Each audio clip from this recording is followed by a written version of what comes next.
Hello everyone, my name is Pixlriffs and welcome back to the Minecraft Survival Guide. I hope you guys are having a good day. So we're back here in the town of Founders Forge, and first of all, I want to thank you guys so much for all of the very cool advancement suggestions that you left on yesterday's video. I'm really looking forward to reading through more of those. We got an absolute ton just yesterday alone, so I can't wait to start incorporating some of those into the Survival Guide advancement pack that we have planned. But for today's episode, I want to come back to Founders Forge and I want to do a little bit more building. In fact, I want to kind of take the building here up a gear so that we can get a bunch more done. And to do that, I've decided it's probably a good idea if we establish an overall build style for this area. A kind of build style that we can just almost like use like a template where we've got the same set of materials that we use for a house each time we want to build it.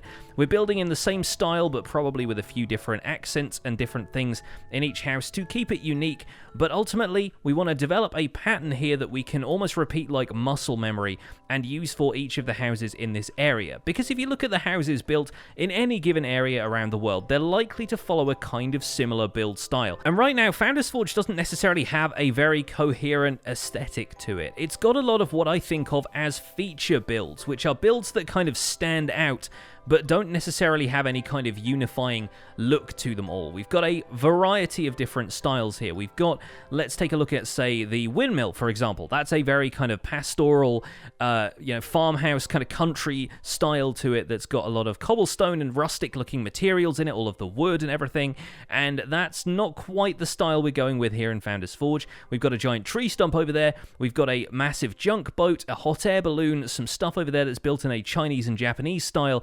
And then you come into the town here, we've got castles, we've got blacksmiths, we've got a tavern with a giant fox head on the top, we've got this very bright, colourful marketplace, and we've got the Blacksmiths Guild, not to mention the fact that we're planning an Alchemists Guild here that's going to be another build that's just going to have its own character and stand out.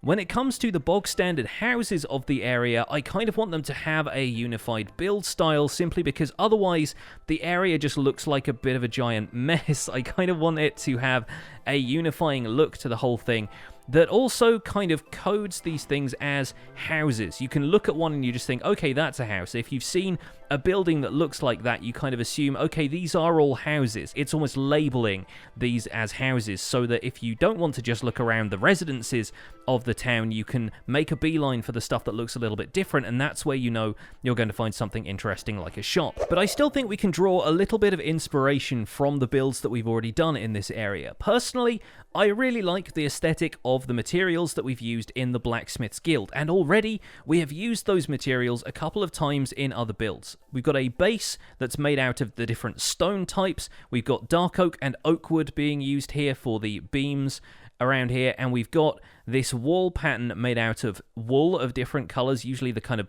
grey through to white colours, and we've got stripped birchwood around the outside. The dark prismarine and the stone brick also go together quite well, and there are occasional accents like those acacia trapdoors, which I don't know if I want to use everywhere else, but they do make the place stand out a little bit more.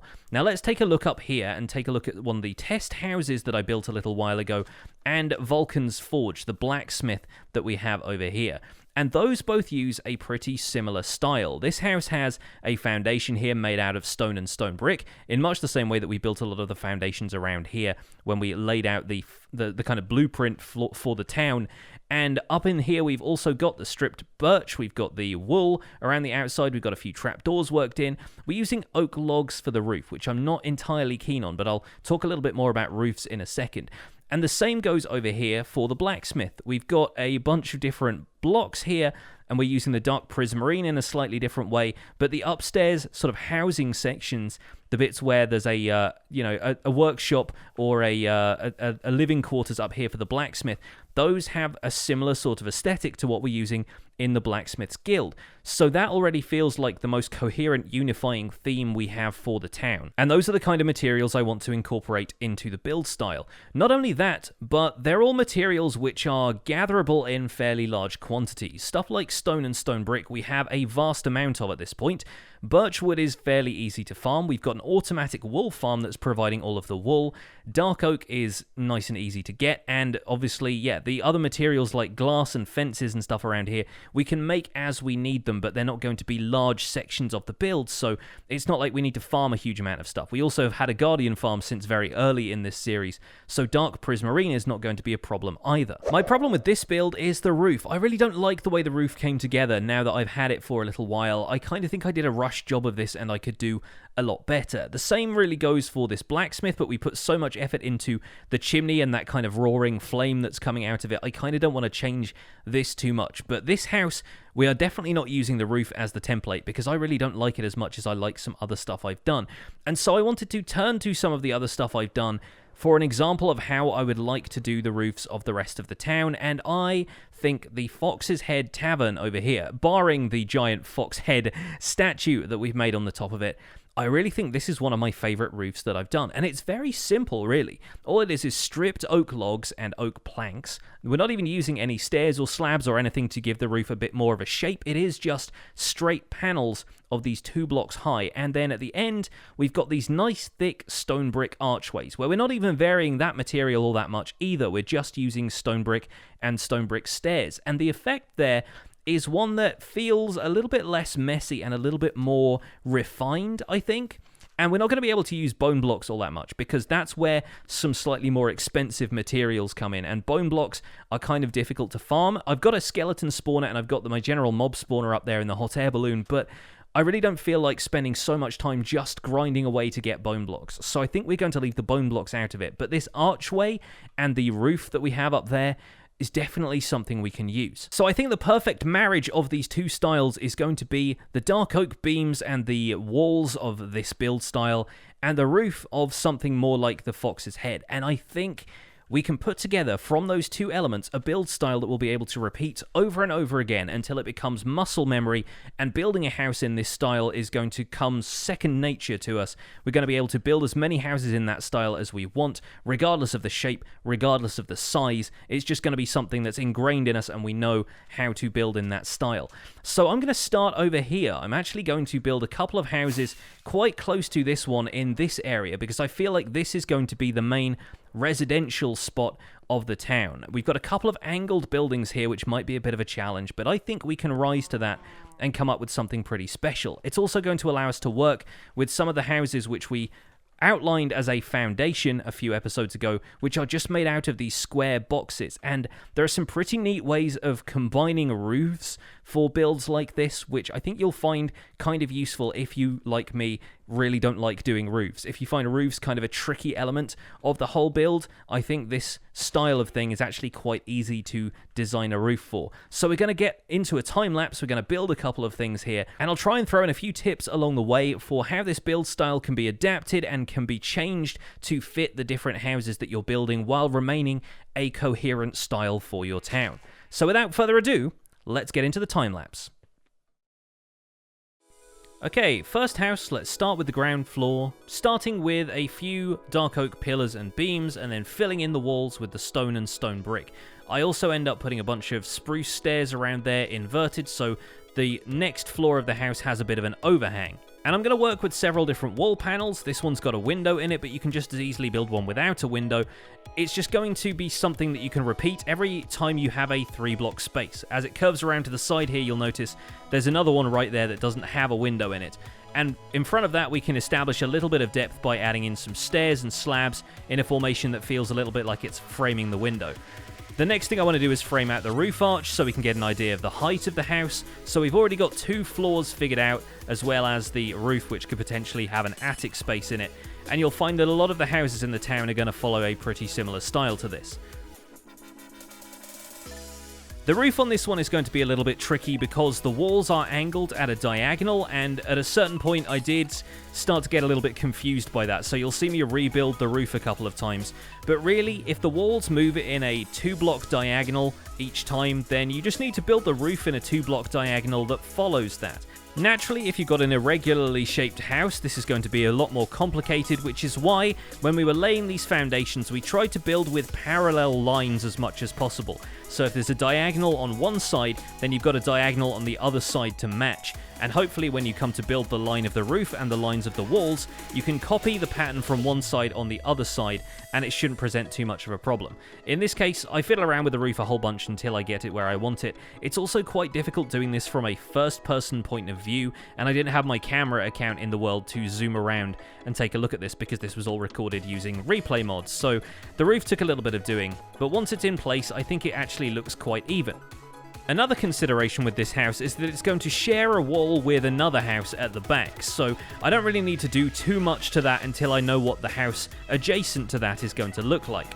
And obviously this roof shape is a little bit more complex than what we've got going on at the Fox's Head, but it's really not all that different. It just moves in a diagonal, and all you need to do is move the roof in a diagonal that matches that. Elsewhere in the town, I've used some red brick for chimneys, so I thought that wall that stuck out there in the middle would be perfect to swap out for some red brick, make a little chimney pot on the top here, and even have some brick walls coming off of that so that you could make a separate chimney pot.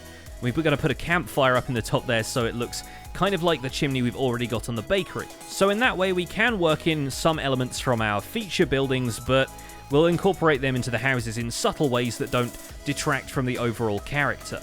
And speaking of character, by the way, the whole character of this house comes from the fact that it's on a diagonal. We have so many other houses that are built with the same materials, and it stops them from looking samey simply because the shapes of these houses are so different. And that's what's going to allow us to use the same materials and the same style over and over again, while still making each of the houses feel very unique and different. Moving on to this next house, this one is one of the ones that we built out of several interlocking, odd-numbered boxes when we built the foundation of the house. So you'll notice that one at the front there is a 7x7, there's a 5x5 one towards the back, and a 3x3 one right at the very end. And while you can develop these into a bunch of different heights, I'm actually going to keep most of these the same height. We're going to be building out a frame around the outside here, and there's a couple of little neat entrances. We've got one on the side, one on the front. And you'll notice I'm building up the top half of this house in much the same way, building dark oak pillars first, and then filling in the walls, figuring out where we want the windows to be. It's all pretty much the same process. But already this house has a slightly different character to it because of the shape. It's got a very flat set of walls instead of the angled walls, but it's still something a little bit unique because it's not just a straight wall on all four sides. You know, we've got a bit of variation going in here. And as we come around to the front, you'll notice I start putting in windows here and there. I've put a big 3x3 window here at the front with some stairs around it to frame it, make it look a little bit more circular. And that's to let the light in when the sun rises in the east. And I've thought about the windows here a little bit more. I put one there at the back that looks out over the marketplace. I put one on the right-hand side as we're looking at it here that looks out over the park area that's just below this house. So you can think a little bit more about the placement of these kinds of things as you go. And we're incorporating a bit of dark prismarine into the top level of this house here to give it a slightly different accent block to the other house, which uses white wool for that area. But the roof is built pretty much entirely the same, except with this one, because it's this series of boxes, we can effectively start a roof for each of these three boxes and then figure out how they intersect as they get towards the middle. And this is what I'm talking about with the modular style of the foundation, also leading to a modular style of roof. You think about how they connect, they have each of these different archways, and then once you build it up, you'll find that there's a natural point that they can connect in the middle without leaving a gap. All you need to do is work in a little bit more wood, a little bit more stone brick, and maybe a couple of filler blocks of dark prismarine, and what you get is this multi-level roof, each of which is built around one of the boxes we used as a foundation. And I think that gives the house bags of character by allowing it to almost look like three different houses that have been smushed into one. And as we add the final touches, you'll find that this house feels completely different to the other house, but it's built in the same build style with the same set of materials. Welcome back, folks. I hope you enjoyed the time-lapse. I thought I would take a look at these from ground level now that we've had a nice look at them from the sky during the time-lapse, and I really like the scale of these things, particularly as you walk down into the alleyway that we built when we built the foundation of this. This really feels like it overhangs the alleyway in a neat way, so you could almost get behind here to duck out of the rain if it was raining. And these don't have any kind of interior yet. We've just got a nice open space with a spot over here that I can sleep so that I could sleep away the night while we were doing these time-lapse builds. But I think it's already starting to come together. It's already starting to feel like the town is a little bit more built up. We've got these two houses here. We've got that house there in the background that I might redo the roof of, but I think a lot of the other stuff about that is pretty sound. And then we've got foundations for houses all around us that I think now we've established the build style and got this down to a little bit more of a science. I think we should be able to fit a few more houses in here pretty easily. And if you take a look at the town from above now with a slightly wider angle so you can see more of the bigger picture, you're starting to see these houses pop up over here, and you can sort of tell that they are houses compared to the rest of the stuff in the town. Like I was saying before, once you notice that it's made out of stone brick and birch, and the materials themselves start to look a little bit mundane if you're not seeing the feature stuff like the chimney on that side or the big circular window on that side, you can kind of dismiss them as houses and you overlook them whilst you're looking for the more exciting stuff like, I don't know, the giant cartoon fox head over there, or the giant ravine in the centre of town, or the castle with its colourful roofs and slightly more interesting overall construction, that kind of cluster construction that it has. And I really think that we build up a few more houses like this and the town is really going to start feeling a little bit more finished. That's sort of where I want to get to with this town, because there are other build projects I'd like to get to. There are other build styles I would like to experiment with. I've been talking about doing the ski resort town and the museum and so forth for the longest time. And if we don't get Founders Forge done before that, I don't feel like I'll really feel ready to move on. So I'd like to bash out a few more of these houses, probably a few off camera, probably a few on streams, but I think we can get a bunch of really neat building stuff done. They might not all be two-story houses like this either, especially as the plots get a little bit smaller around some sections of town, but I really feel like these houses feel the most residential. They feel like the kind of stuff where you could have a whole family living in there and a bunch of beds, and we'll probably end up doing interiors for them as and when we want to, but the exteriors are the main thing because I want to have this town look massive and well built up and lived in. I think that's the primary thing we're working with here. But ultimately, the lesson here, the stuff that I want you guys to take away from this, is that establishing a build style effectively allows you to build smarter. You're bringing around a small selection of materials. We only really have about 5 or 6 different materials in this. If you brought a bunch of stone with you, you could craft the stone brick on the fly. If you brought a bunch of white wool with you, you could dye the other colors on the fly as well and just use them as you need them. And then really all you need is some oak wood, some spruce wood, some birch wood, and some dark oak wood. So you're using maybe like 5 or 6 different major blocks here, and then adding in the accents and the dark prismarine and making trapdoors and stairs as you need them. So you don't have to cart around like a whole inventory's worth of different materials and keep going back and forth to a storage system to claim all of the stuff you need. And that allows you to make more efficient use of your time and build smarter. And that's what I really need to start doing with this town, is building smarter so that I can get a lot done in a short amount of time and we can move on to some other stuff. But I think we're going to end the episode looking at these houses from this side because I really feel like this is the feature side of them, the side that I'm most happy with because of the chimney and that window. I really like the looks of these houses from this angle, and that is where we're going to wrap up today's episode of the Minecraft Survival Guide. Thank you guys so much for watching. Don't forget to leave a like on the episode if you enjoyed it. Subscribe if you want to see more, and I will see you guys soon. Take care. Bye for now.